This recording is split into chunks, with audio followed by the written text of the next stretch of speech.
A las mujeres se nos prohíbe ser lo que realmente somos y queremos, desde Simone de Beauvoir, que inventó una nueva mujer a la que hay que adaptarse. Y si no nos adaptamos, pues no, es decir, no se nos permite. De hecho, ella misma dijo, no hay que permitir a las mujeres que se queden en casa con sus hijos, porque muchas lo elegirían, con lo cual reconoce que está vulnerando la opción personal.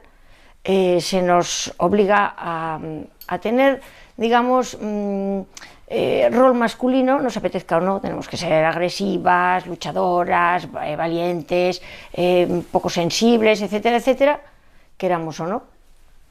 Y a los hombres, pues naturalmente, se les persigue, porque hubo un momento en que el feminismo dijo que a la mujer no, es decir, que su objetivo no eran los intereses de la mujer. Y también hubo un momento en que el feminismo decidió que el enemigo era el varón.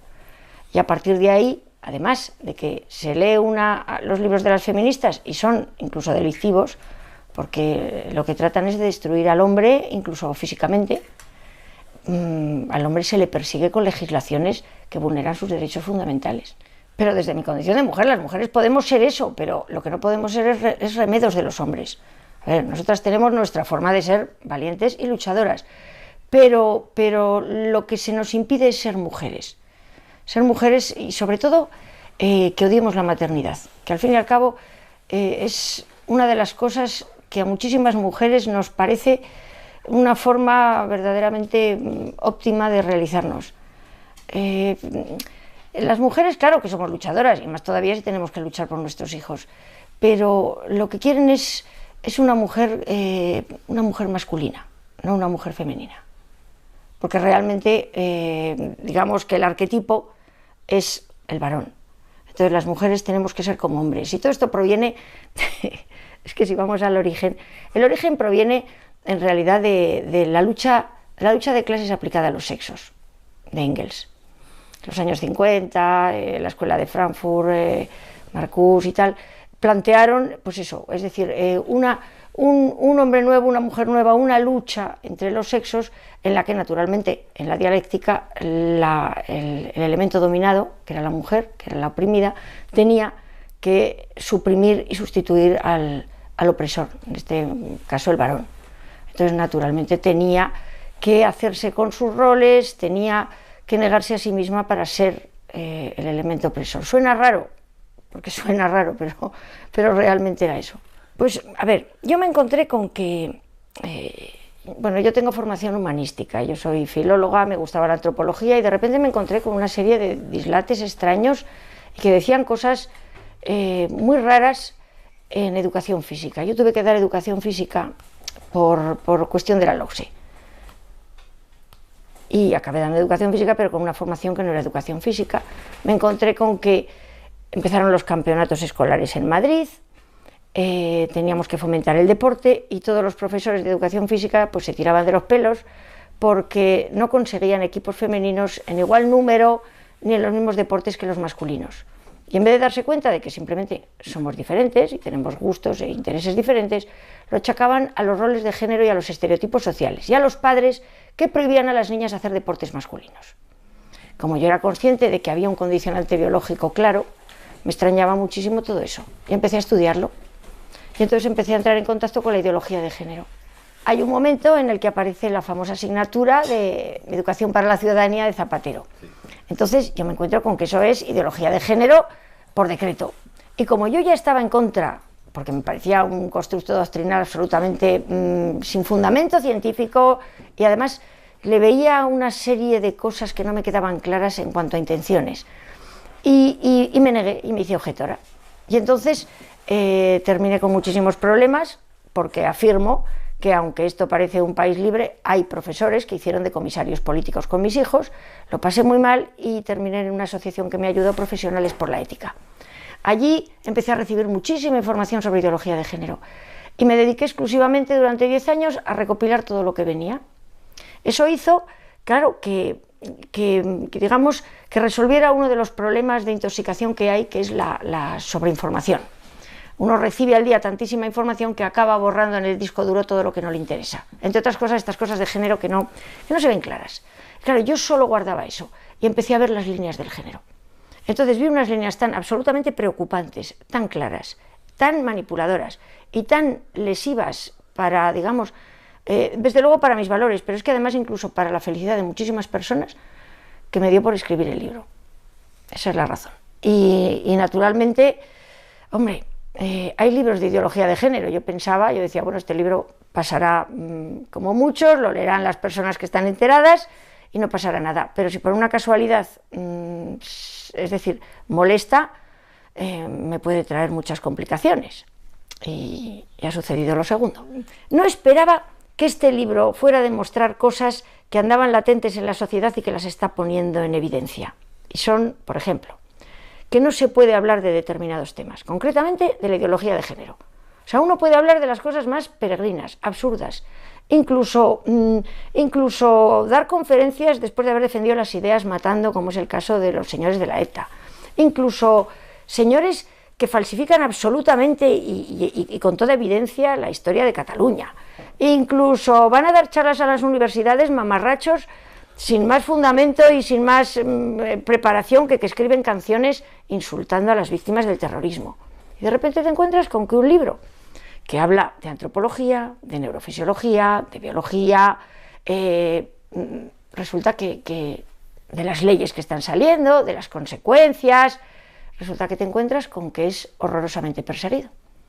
Por lo tanto, hay un tema que no se puede tocar, que parece ser que da en nervio de alguien.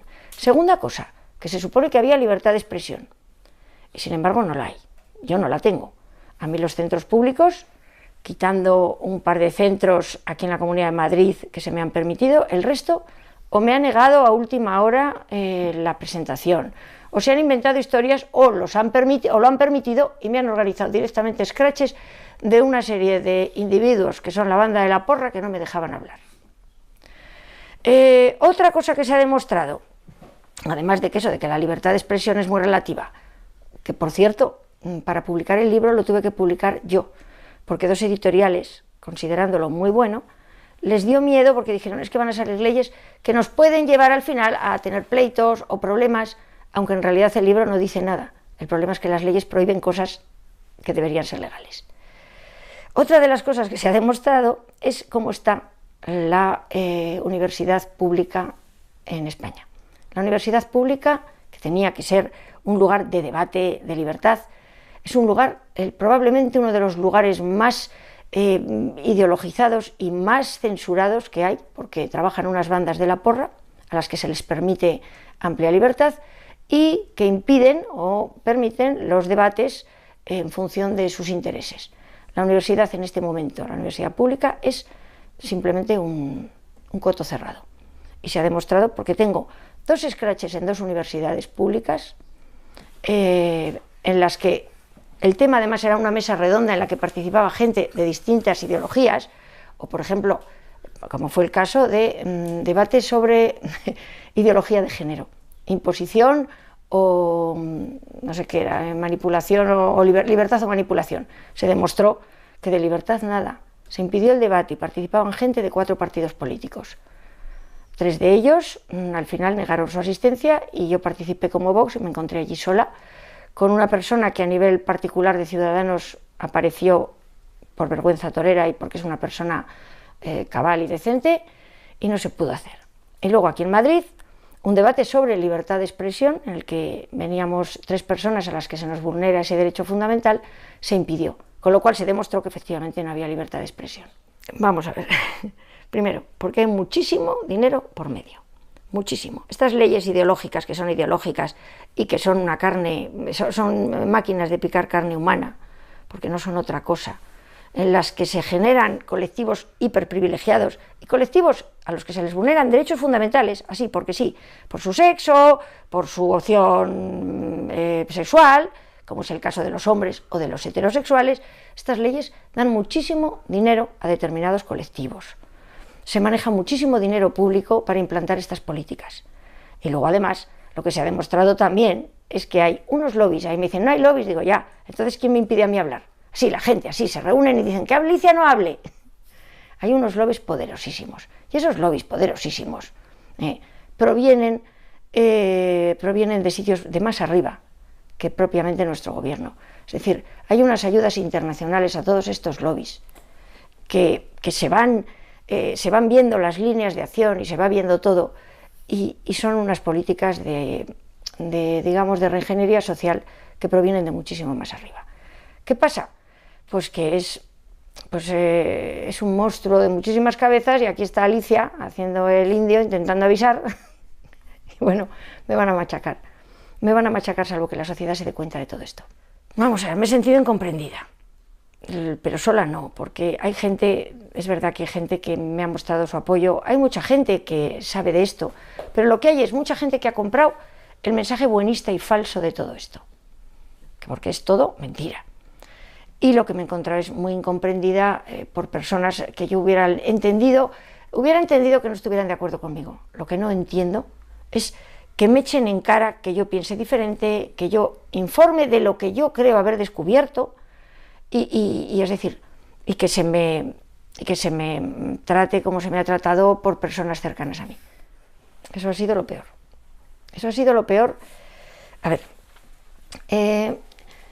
yo recibí al comienzo de todo esto, y estoy buscando a la persona que me lo mandó, una guía para sobrevivir a los ataques de los guerreros de la justicia social.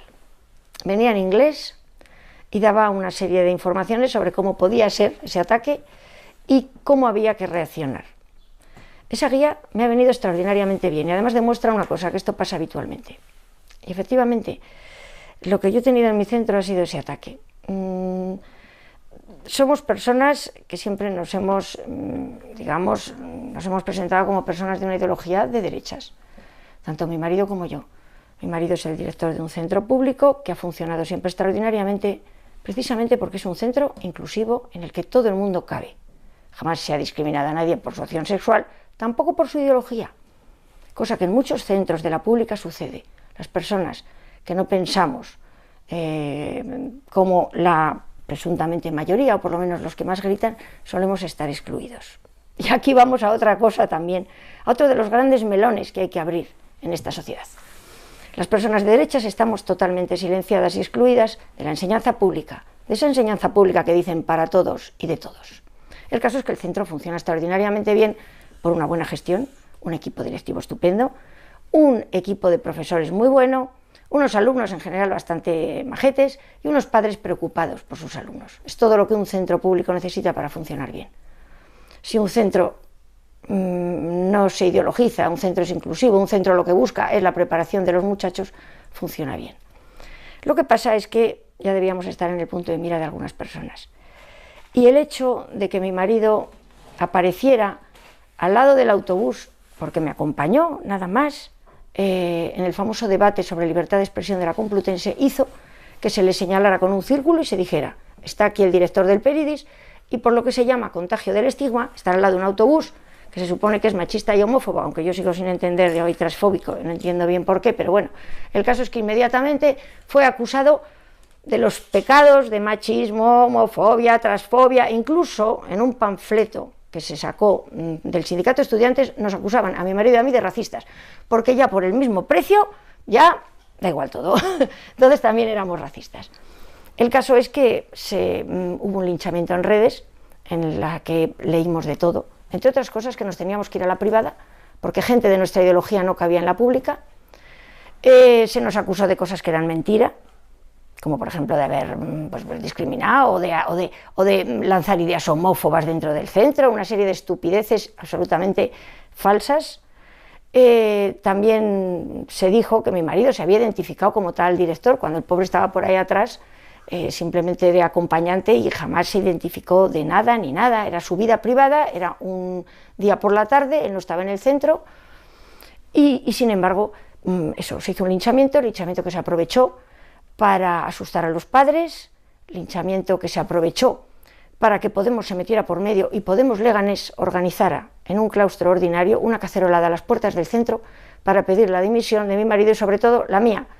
Y yo lo entiendo porque soy la persona que realmente estoy dando un mensaje que puede molestar a algunas personas, aunque tengo todo el derecho a darlo. Y allí fue cuando unas personas pidieron mi cese. Bueno, primero pidieron que pidiera perdón. pedía perdón por mis ideas y por cosas que yo había dicho que no les gustaban. Después pidieron que dimitiera. En el famoso manual hay unas cosas muy claras, y es: no pidas perdón, jamás, porque no has hecho nada malo. Y eso sirve no para conciliar, como tú, como persona buena, crees que va a suceder. No, eso sirve como arma para que se demuestre que reconoces que has hecho mal. Y si dimites es ya la prueba definitiva. Y entonces yo no quise. Seguí el manual. El manual es extraordinario. Si hay alguien que, en fin, yo se lo paso. Otra de las cosas que el manual decía era que, bueno, pidieron mi cese porque yo me negué a dimitir. Simplemente por eso. El cese no tiene más razones que no les gusta lo que yo opino y que no les gusto yo. Y ahora, como es evidente que esa petición de cese se basaba en motivos ideológicos, ahora están tratando de buscarme razones profesionales. Y ya me han venido unas personas diciendo que han preguntado sobre mi gestión en el centro, mi trabajo en el centro, a ver si pueden de alguna manera demostrar que en el fondo yo me merecía ser cesada por mi trabajo en el centro. Hombre, no seré perfecta, pero vamos, un escrache, una cacerolada fuera, y un claustro, una parte del claustro de profesores pidiendo el cese, hay que ser muy malo profesionalmente. Nadie lo ha vivido. Realmente es ideológico.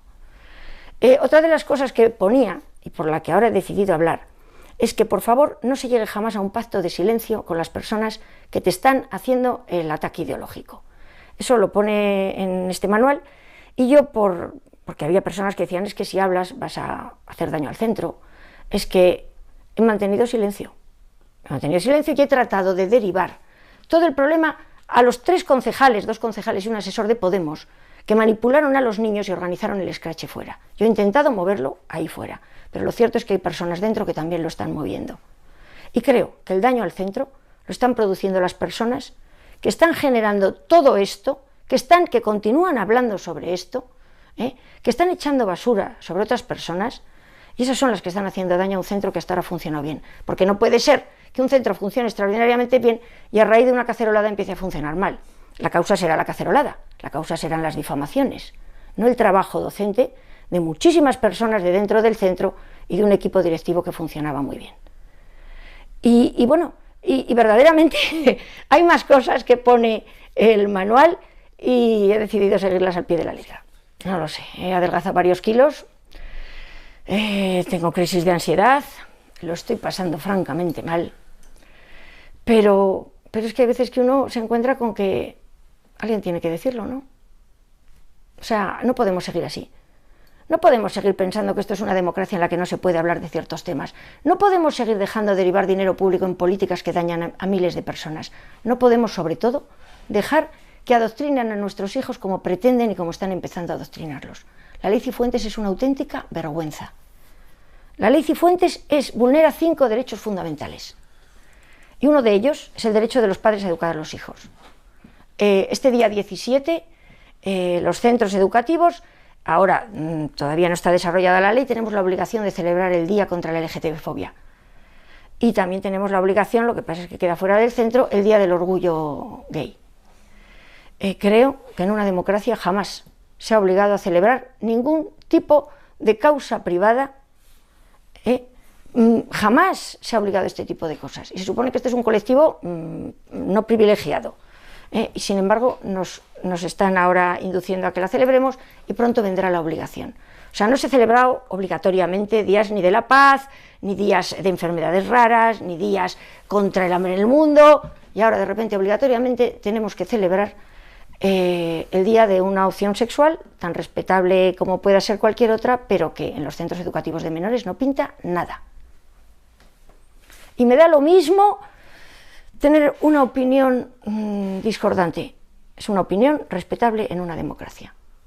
Yo no creo que en los centros... Es más, en mi centro educativo, por ejemplo, yo conozco a 2 personas, a 2 alumnos, 3 alumnos que no quieren celebrarlo. Lo que no entiendo es por qué solo se incluye a un colectivo. Es que no lo entiendo. ¿Por qué se excluye a los demás colectivos con problemas? ¿Por qué las campañas de inclusión están solo derivándose a un tipo de colectivo que además es bastante minoritario? Hay muchísimas preguntas aquí.